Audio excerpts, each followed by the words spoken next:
Now, on to Shedeur Sanders, the topic of conversation. Everybody, one of the worst games he's played. Obviously, he hasn't had a ton of games as a pro, but had a rough game. Took some bad sacks, and it's created a incredible discourse online. You're either on one side of the fence or the other. You're saying he didn't get a fair shake of it, or you're saying he played behind the same offensive line that Huntley played behind, who led a 2-minute drive for the game-winning touchdown, et cetera, et cetera. Don't skip a single second of this video. And if this story touches your heart, give it a like, subscribe to the channel, and let us know in the comments. Where are you watching from? Let's begin. Kevin Stefanski just broke his silence. And let me tell you something right now. This isn't normal. Coaches don't step into the fire for fourth-string quarterbacks. Not in this league.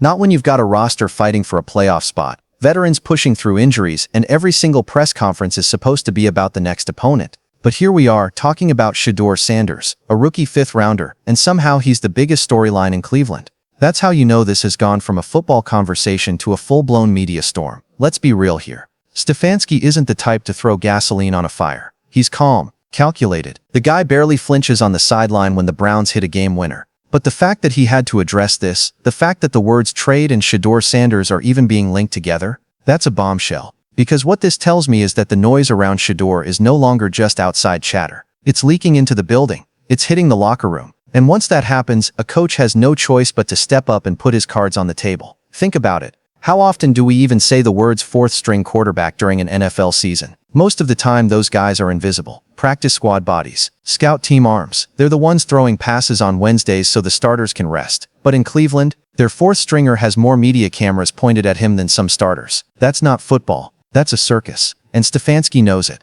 Now let's rewind for a second. This isn't just about Shedeur having a bad preseason outing. Rookies struggle all the time. That's part of the game. What makes this different is the avalanche that followed. One rough performance, and suddenly it's front-page headlines. Suddenly it's Stefanski's losing control. Suddenly it's the Browns are shopping him like damaged goods. That doesn't happen to just anybody. That happens when you're Shedeur Sanders, son of Coach Prime, carrying a last name that's bigger than half the league's marketing departments combined. And here's where it gets real dangerous for Cleveland. Every quarterback controversy in this city feels like deja vu. How many times have the Browns been here? From Johnny Manziel to Baker Mayfield. Every single time it feels like they're just one step away from another implosion. Fans are sick of it. Players are sick of it. And yet somehow, here we are again. A rookie who hasn't even played meaningful snaps is already being talked about like he's the next great mistake. This is why Stefanski breaking his silence matters. Because when the head coach finally addresses it, you know the situation has crossed a line. This isn't just background noise anymore. It's a storyline that threatens to derail everything Cleveland is building.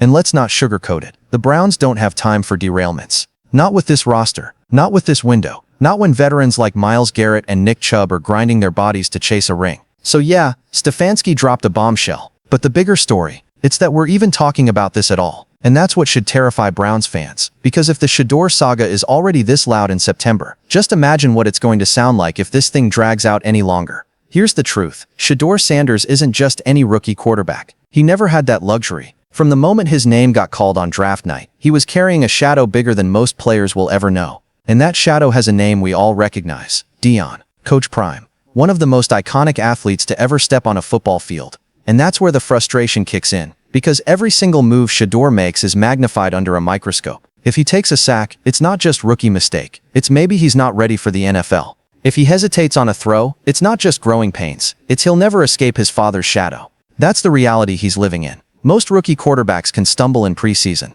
disappear onto the practice squad, and quietly figure things out. But Shedeur? Nah. Every snap turns into a headline. Every drive becomes a debate on ESPN. And every mistake blows up on Twitter like it's the end of the world. Let's be honest, that's not fair. But it's also the cost of the Sanders name. When you're the son of primetime, expectations aren't just high, they're ridiculous. The media obsession is nonstop. The cameras don't just follow Shedeur because he's a fifth-round pick fighting for reps. They follow him because he's Deion's kid, because he's marketable, because the storyline sells. And that's where this whole thing gets so messy. The Browns aren't just dealing with a quarterback, they're dealing with a brand. Think about it. Stefanski's trying to coach a team that's supposed to contend in the AFC. He's juggling Deshaun Watson's drama, injuries on the roster, and the pressure of a win-now season. And yet, every press conference, the first question isn't about game plans or playoff hopes.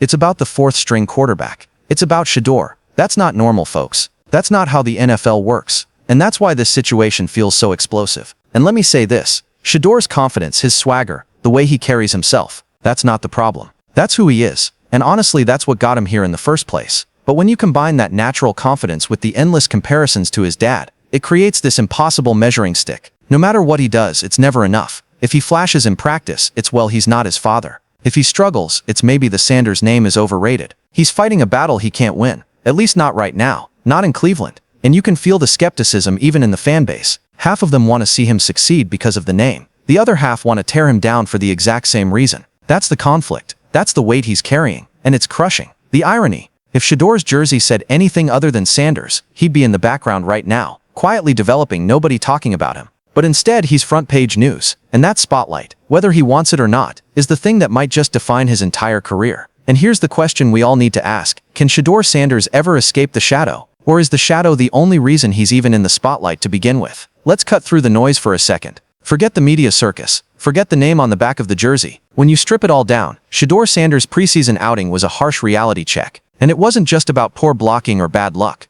It was about rookie mistakes that screamed unpreparedness in the NFL. Look, every young quarterback struggles. That's normal. But the way Shedeur struggled, that's the problem. The sacks weren't just about protection breaking down. They were about hesitation. They were about a quarterback still playing like he's at Colorado, waiting for the perfect throw instead of taking what the defense gives him. And in the NFL, hesitation is death. I'll give you the perfect example. That first sack he took, he had a clean pocket for almost 4 seconds. That's an eternity in this league. He had checkdown options. He had the chance to throw it away. But instead, he froze. He tried to wait for something bigger, something flashier, and it cost him 8 yards. Coaches hate that. Because in this league, it's not about protecting your completion percentage. It's about protecting drives. Then there was the second sack. The pocket collapsed, and instead of making the quick decision, he tried to scramble, tried to turn nothing into something. That works in college when you're the best athlete on the field. But here, defensive linemen run 4.6 40s. You don't escape. You get swallowed. That's what happened. And the third one, pressure came, safety valve running a quick slant, and Shedeur just froze again. He had an outlet, an easy throw that would have kept the drive alive. Instead, he ate another sack. You could see the frustration on the sideline. You could see coaches shaking their heads. That's the kind of moment that sticks. Not just with fans, not just with the media, but with the people inside that building making the decisions. This is where Shedeur's mindset really hurt him. He came into the league thinking like a stat protector, worried about completion percentage, about avoiding picks at all costs. And sure, that looks good on paper in college. But in the NFL, throwing the ball away is the smarter play. Living to fight another down keeps you in field goal range, protects your team, builds trust with your coaches. He didn't do that.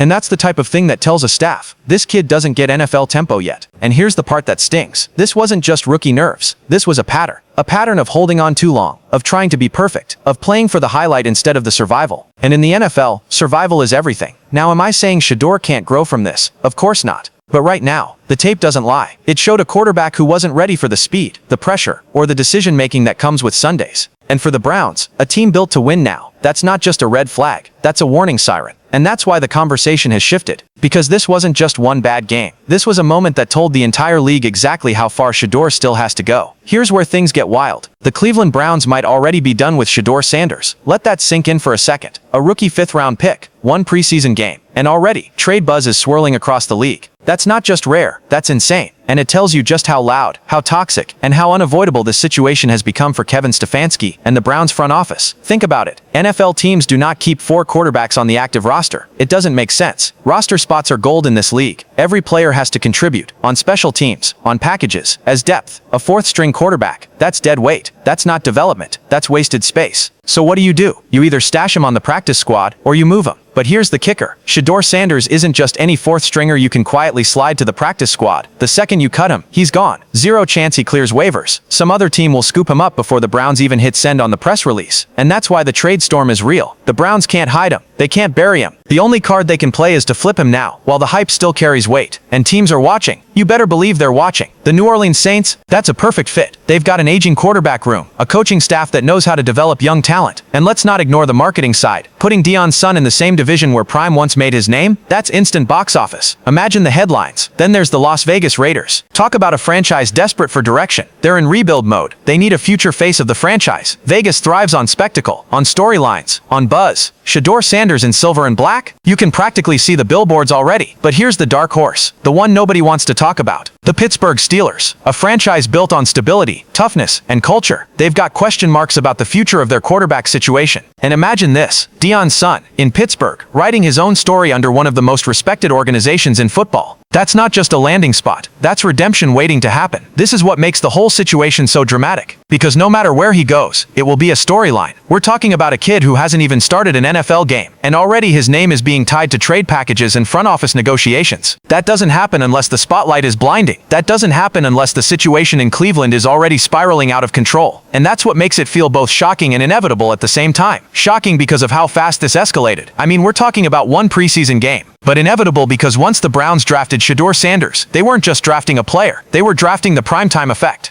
And that's something you can't stash away on a depth chart. So here we are, a rookie quarterback, one bad night, and a trade storm brewing across the NFL. And the only real question left is this: will the Browns actually pull the trigger? Or will they try to hold on and risk letting the circus burn the locker room down from the inside? Here's the thing about the NFL. It's not about where you start, it's about where you finish. And right now, people are rushing to slap a label on Shedeur Sanders like his career is already written in stone. Bust. Overhyped. Not ready. But I've seen this movie before. And I'm telling you, it's way too early to count this kid out. Think about the quarterbacks who were left for dead. Geno Smith? Spent years as a backup. Laughed at. Mocked by the media. Written off completely. Then, boom, Seattle gave him the right situation, the right coaching, the right confidence, and he turned into a Pro Bowler. Baker Mayfield, thrown out of Cleveland, bounced around the league, looked finished. Now he's got Tampa Bay believing again. Even Jalen Hurts, remember when people said he couldn't throw? When they said he wasn't an NFL passer? He's now one of the most respected leaders in the game, carrying the Eagles to a Super Bowl. The point is, the NFL loves redemption stories. And Shedeur Sanders has all the ingredients to write one of his own. He's got the arm talent, he's got the poise, and whether you love him or not, you can't deny he's got the work ethic. That drive, that comes from his father, sure, but it's also who Shedeur is. The kid wants it. He lives for it. And sometimes all it takes is the right team to see that spark and give it the oxygen it needs. Maybe Cleveland just isn't that team.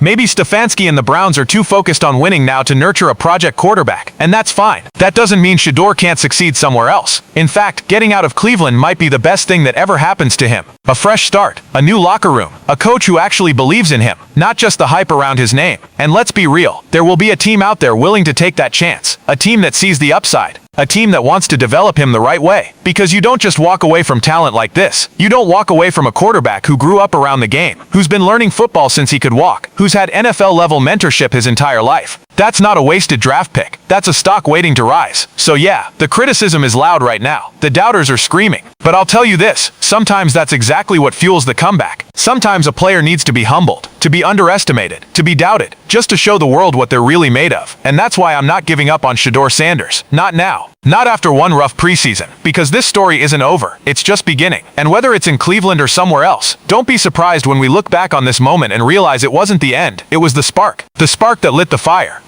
that turned Shedeur Sanders into one of the great redemption stories this league has ever seen.